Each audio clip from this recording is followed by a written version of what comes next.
The 1950s. Alice and Jack live in a typical American town. They hang out with friends, have fun, drive around, and love each other. One day, while Alice is getting ready for a party with friends, Jack goes to work with a crowd of other white collars. A female voice narrates that today is the 997th day. All employees are on their way to headquarters. All residents are safe and accounted for.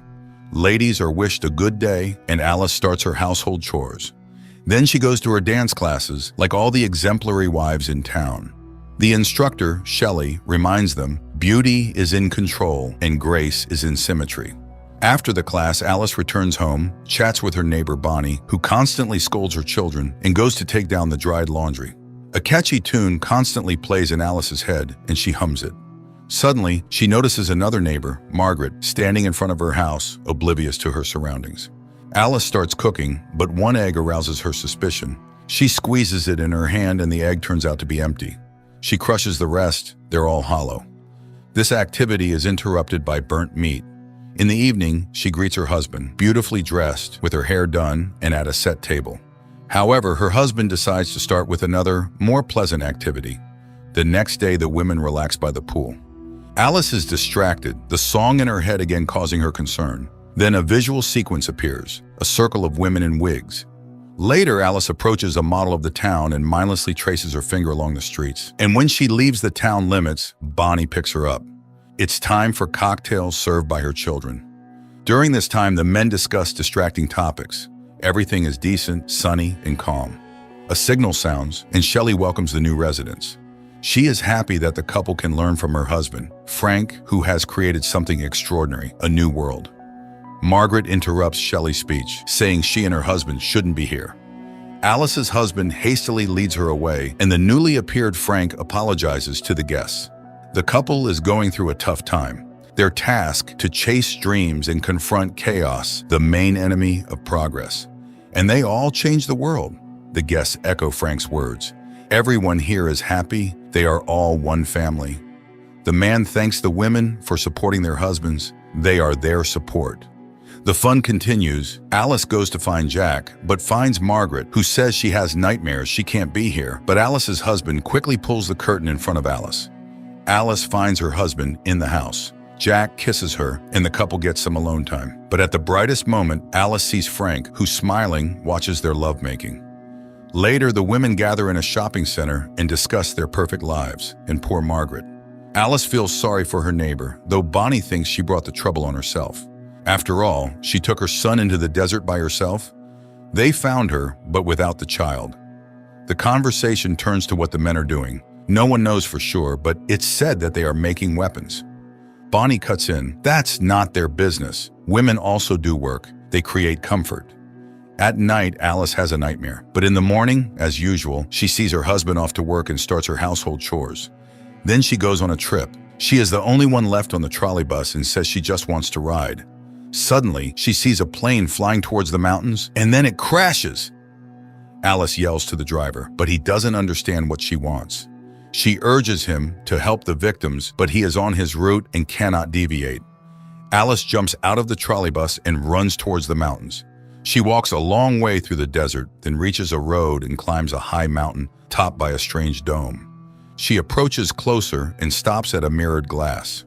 Around her, no one, only her reflection. Alice raises her hands to the glass and loses consciousness.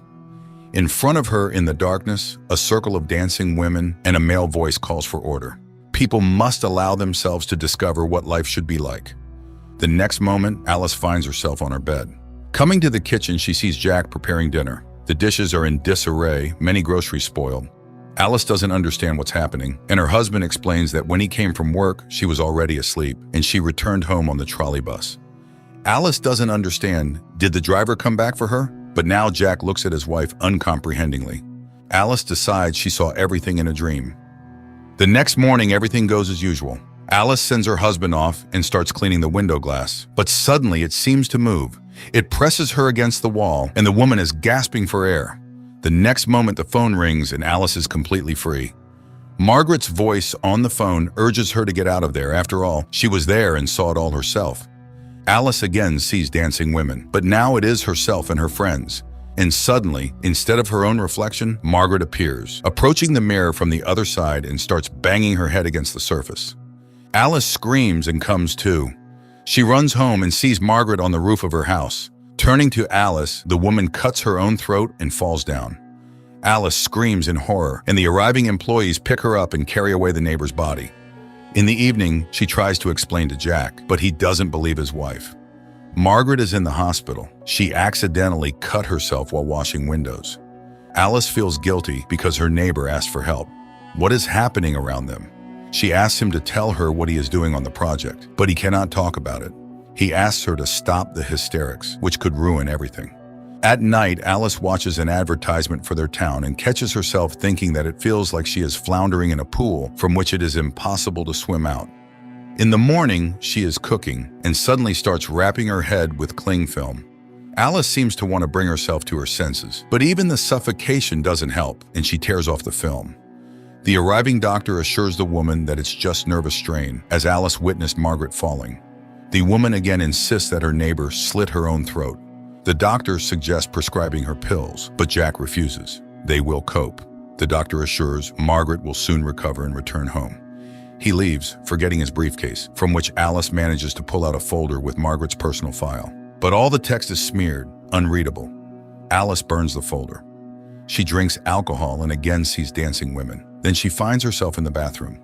Jack is unhappy. They will be late, and he brings her a dress. Then he asks Alice to think about having a child, and tonight they have a wonderful evening ahead. The couple arrives at a restaurant where all the town's residents have already gathered. A performance by a glamorous blonde is demonstrated to the audience, and Alice again sees the circle of women and Margaret killing herself. Alice feels ill, but those around her do not notice. Frank gives a speech and invites Jack on stage. He is ready to congratulate the man as he is now entering the senior expert council. He presents Jack with a token of loyalty, a ring. The audience applauds, and Jack performs a dance of gratitude. Alice, unable to watch this, runs to the bathroom. She has a vision of another Jack who has lost his job. A perplexed Bonnie finds her. Alice tries to explain something, but her friend interrupts her. Was Alice at the headquarters? Has she gone mad? She's acting like a spoiled child. Her job is to support her husband, yet she is ruining his career. And now she is behaving like Margaret. Returning to the hall, Alice watches Jack's triumph and restrains herself. In the morning, Jack reminds her that they will have guests in the evening. She needs to express gratitude to Frank. Alice greets the guest with a smile on her face. Everything, as always, is perfect. Her husband meets Frank while Alice finishes the appetizers. The man enters the kitchen and suddenly starts talking to the hostess. He regrets that Bonnie didn't believe her, but she didn't believe Margaret either. He has been waiting a long time for someone to challenge him. The guests sit down at the table. Alice demonstratively takes the host's seat. Jack, complying, sits next to her. The conversation about nothing begins. Suddenly, Alice asks why all the women in the town are from one, at most two states, and they all vacation in the same places. Jack tries to steer the conversation away, but Alice continues. They all met their husbands on a train under similar circumstances. All their stories are the same because they are told what to remember, but sometimes they suddenly remember the forbidden. Frank is doing something with all of them. The man, smirking, reminds her of her nervous breakdown. Why isn't she getting treated? And why was she at the headquarters? Jack is horrified. She was at the headquarters? Frank continues. She broke the rules. It's the result of psychosis, but she revealed herself to him in his bedroom. Alice is stunned by such a dreadful lie, but Jack believes Frank unconditionally. The woman tries to appeal to the guest's common sense. Where do these products come from? And what's in them? But then Shelley stands up. She will no longer allow her husband to be insulted. The guests leave. Frank is disappointed. He expected something more interesting from her. Jack, having seen everyone out, returns to the house. Alice tries to convey to him that he is the most precious person to her. And she asks to leave here, anywhere, just together. And Jack agrees. They leave the house and get into the car. And then the husband apologizes to his wife, but in the next moment, employees pull her out of the car and carry her into the darkness. Alice finds herself on an operating table. Visions with her husband pass by. A doctor in a mask leans over her, in which she recognizes herself. In the next moment, Dr. Alice finishes the operation and goes home, where her unemployed husband meets her. He hasn't prepared dinner because he didn't know what she would want. There's also no hot water. Alice is very tired. She has been standing at the operating table for 30 hours, so she denies her husband intimacy. He sits at the monitor and listens to the advertisement for a new simulation. And again, a sunny morning in Paradise Town. Alice returns to her surroundings. An enthusiastic Bonnie meets her and shares the latest news. Alice hugs her children and does not notice her friend's worried look. Her husband goes to work. Alice does household chores, dances, and swims. And she meets her husband. She takes the roast out of the oven while Jack picks a record, humming a song that seems to wake Alice up. Jack walks through the dark city, entering his apartment. Meanwhile, his physical characteristics are narrated. He is absolutely fit to participate in the Victory Project with his friend Alice, and he takes on the responsibility of maintaining his wife's body's vital functions. Alice sees herself in bed, restrained and entangled with wires. Jack cares for her body because he is obliged to exit the simulation each day and work to afford it. The man lies down next to her and hums the song that Alice is hearing now. She realizes he has deprived her of real life, but the man did this to save her from constant work. Frank created this world so they could live as they wanted. He works like a damned soul for this, but she is happy. But what about the others? So they really are hostages. Jack hugs her, but Alice hits him on the head. The next moment, Bonnie finds her. Jack is dead, and she immediately reports it to Frank. Bonnie confesses that she knows everything about the simulation. She chose this life herself because here she can be with her children who are alive. But other women know nothing. Alice must run or they will kill her. The woman steps out into the yard, goes to Jack's car, and drives into the desert. Employees chase after her. Cars catch up with her, but Alice, making a maneuver, causes a collision in which a doctor dies. Her pursuers continue the chase. Frank is informed of the incident. He orders the woman to be captured at all costs. In the next moment, Shelley stabs him with a knife. He is a fool and has botched everything. Alice races towards the mountain, but near the summit, her car stalls. She continues on foot. Employees pursue her, and there ahead, the dome. The woman approaches it, her pursuers just steps behind her, and suddenly feels her husband's hands on her shoulders, asking her not to leave him. Shelley reaches out. A strike. Darkness. Visions of the perfect life in victory. And a sigh from a woman waking up in reality.